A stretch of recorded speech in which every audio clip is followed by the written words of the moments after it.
দেশটা নয়তো কারো বাপের ভিটা, করবে মন চাইলেই যখন যেটা। দেশটা নয়তো কারো বাপের ভিটা, করবে মন চাইলেই যখন যেটা। দেশটা লক্ষ মায়ের ইজ্জতেরই দামে কেনা, মাটিতে মিশে আছে লাখ শহীদের রক্ত কণা। দেশটা লক্ষ মায়ের ইজ্জতেরই দামে কেনা, মাটিতে মিশে আছে লাখ শহীদের রক্ত কণা। সেই রক্তের দামে কেনা মোদের সোনার ভিটা, সেই রক্তের দামে কেনা মোদের সোনার ভিটা। তবে কেন অভ্যাস হলো বিদেশিদের চরণ চাটা, তবে কেন অভ্যাস হলো নরেন্দ্র মোদীর চরণ চাটা। দেশটা নয়তো কারো বাপের ভিটা, করবে মন চাইলেই যখন যেটা। দেশটা নয়তো কারো বাপের ভিটা, করবে মন চাইলেই যখন যেটা। যে দেশের মাটি হতে গন্ধ আসে ওই কালেমার, যে দেশের আকাশ ছুঁয়ে রয় দাঁড়িয়ে কত মিনার। যে দেশের মাটি থেকে গন্ধ আসে ওই কালেমার, যে দেশের আকাশ ছুঁয়ে রয় দাঁড়িয়ে কত মিনার। আজানের সুরে সুরে জীবন যাদের গড়ে ওঠা, আজানের সুরে সুরে জীবন যাদের গড়ে ওঠা। সে দেশের মাটিতে আজ নাস্তিকতার ঘন ঘটা, সে দেশের মাটিতে আজ নাস্তিকতার ঘন ঘটা। দেশটা নয়তো কারো বাপের ভিটা, করবে মন চাইলেই যখন যেটা। দেশটা নয়তো কারো বাপের ভিটা, করবে মন চাইলেই যখন যেটা। যে দেশের সংবিধানে বিসমিল্লাহ থাকে লেখা, সে দেশের সংসদে হয় মদের আইন বৈধ রাখা। যে দেশের সংবিধানে বিসমিল্লাহ থাকে লেখা, সে দেশের সংসদে হয় মদের আইন বৈধ রাখা। বলো না কাকে রেখে কাকে ছেড়ে বলবো কথা, বলো না কাকে রেখে কাকে ছেড়ে বলবো কথা। সবই তো নাসের পুতুল মার্কিন হলো আসল খুঁটা, সবই তো নাসের পুতুল মার্কিন হলো আসল খুঁটা। দেশটা ওরে বাবা থামেন তো একটু, উতাচ্ছেন কেন? এই ওর অসুবিধা আছে নাকি? দেশটা নয়তো কারো বাপের ভিটা, করবে মন চাইলেই যখন যেটা। দেশটা নয়তো কারো বাপের ভিটা, করবে মন চাইলেই যখন যেটা। যারা আজ চিল্লাইতেছে স্বাধীনতা স্বাধীনতা, দেশটাই তাদের আজি তাদের লাগি মাথা ব্যথা। ঠিক না বেঠে যুবকরা বলো, ঠিক না বেঠে? যারা আজ চিল্লাইতেছে স্বাধীনতা স্বাধীনতা, দেশটাই তাদের আজি তাদের লাগি মাথা ব্যথা। আসলে মোদের হলো বদনসিবার কপাল ফাটা, আসলে মোদের হলো বদনসিবার কপাল ফাটা।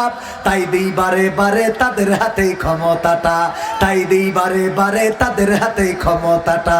দেশটা নয়তো কারো বাপের ভিটা, করবে মন চাইলেই যখন যেটা। দেশটা নয়তো কারো বাপের ভিটা, করবে মন চাইলেই যখন যেটা। দেশটা নয়তো কারো বাপের ভিটা, করবে মন চাইলেই যখন যেটা। কোন হলো কলিম চাচার বলিল, ওগো চাচা ভোট দিলি বিধবা ভাতার কাট করে দিবানে। কিন্তু যখন পাশ করেছে, যে বলল আমার স্ত্রীর একটা বিধবা ভাতার কাট দাও, বলছে তুমি তো এখনো মরে সারতে পারোনি, তুমি না মরার আগে কেমনে বিধবা ভাতার কাট দেব? বলল তুমি তো কথা দিয়েছিলে বিধবা ভাতার কাট করিয়ে দিবা। বলল সে তুমি মরলি তারপরে তোমার বোর করিয়ে দেব। এই জন্যে কলিম চাচা রেগে গেছে। এখনো কার্ডের প্রলোভন আছে না নাই? আছে না নাই? নির্বাচনের গরম হাওয়া লেগেছি, পড়বে নামাজ উজু ছাড়া কেমন ইমানদার। জানে না কোনটা কিসের নামাজ, কোনটা জানাজা। ঈদের চাঁদ কুয়াশার কারণে দেখা গেল না। আমি আমার কলিজার টুকরা সন্তান রে বললাম, চলো টেলিভিশন অন করলে শোনা যাবে না। ওয়াল্লাহ টেলিভিশন অন করেছি, দেখি বলতেছে আগামীকাল সকাল 9টার সময় ঈদুল আজহার জানাজার নামাজ হবে। আমার ছেলে বলছে আব্বা চাঁদ কি উঠলো? আমি বললাম উঠে পর মরি গে, কারণ ঈদুল আজহার জানাজার নামাজ হবে। অনেকে ঈদুল আজহা কোনটা আর জানাজা কোনটা বোঝে। পড়বে নামাজ উজু ছাড়া কেমন ইমানদার। আবার এই নেতারা নামাজ পড়ে কেমন করে? যদি আপনার এই বারুইহাটিতে আসে, আসরের আজান এখনো দেয় নাই। জিজ্ঞাসা করে আসরের কি আজান হয়েছে? কয় না। কয় ওক্ত কি শুরু হয়েছে? কয় হয়েছে। তাইলে শিগগিরই আজান দাও, নামাজটা পড়ে যায়। নেতা নামাজ পড়ে, এরপরে বারুইহাটির পাশের গ্রামের নাম কি? বুড়িহাটি। বুড়িহাটিতে যাইয়ে কয়, এখন বলো কাটি করলি বলো খেপে যাবে। বুড়িহাটিতে যাইয়ে বলে আসরের কি আজান হয়েছে?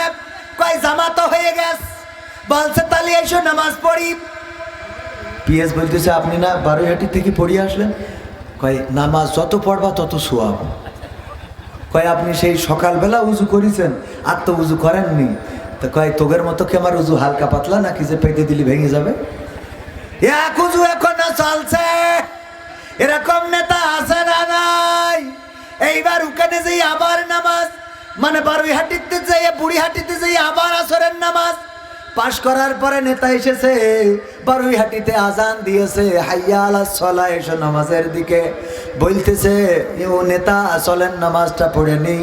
বলছে আমি বুড়িহাটিতে যেয়ে নামাজ পড়বো। বুড়িহাটি যেয়ে নামাজ পড়ব। চলে গেল ওখানে নামাজ জামাতে দাঁড়াই গিয়েছে। নেতারে ডাক দিয়েছে আসেন নেতা নামাজটা পড়ে নি। কয় আমি বারোইহাটিতে পড়ে আসলাম। কি এখানে বলে ওখানে যেই পড়ব, আর ওখানে যেই বলে ওখানটা পড়ে আলাম। কথা কয় না? এরম নেতা আছে না নাই? পড়বে নামাজ উজু ছাড়া কেমন ইমানদার, জানে না কোনটা কিসের নামাজ কোনটা জানাজার। দিবে সালাম পথে ঘাটে দেখলে কোন লোক, মুসলিম কিংবা হিন্দু বৌদ্ধ খ্রিস্টান হয় হোক। বসন্তেরই কোকিল ওরা, বসন্তেরই কোকিল ওরা, নতুন করে টুপি জুব্বা পরেছে পরেছে, নির্বাচনের গরম হাওয়া লেগেছে। করবে নেতা জনসভা বলবে কত কথা, পাশ করিয়া মুছে দেবে গরিব দুঃখীর ব্যথা। ভাঙা রাস্তা করে দেবে পিচের ঢালাই, ঘরে ঘরে বিদ্যুৎ দেবে লোডশেডিং নাই। এমন বলে না বলে না? করতে ওদের প্রতিহত, করতে ওদের প্রতিহত। জনগণ জেগেছে জেগেছে। কোথায় জেগেছে? চাকসুতে জেগেছে, রাকসুতে জেগেছে, ডাকসুতে জেগেছে, জকসুতে জেগেছে, তারপরে আর কনে হ্যাঁ চাকসুতে জেগেছে।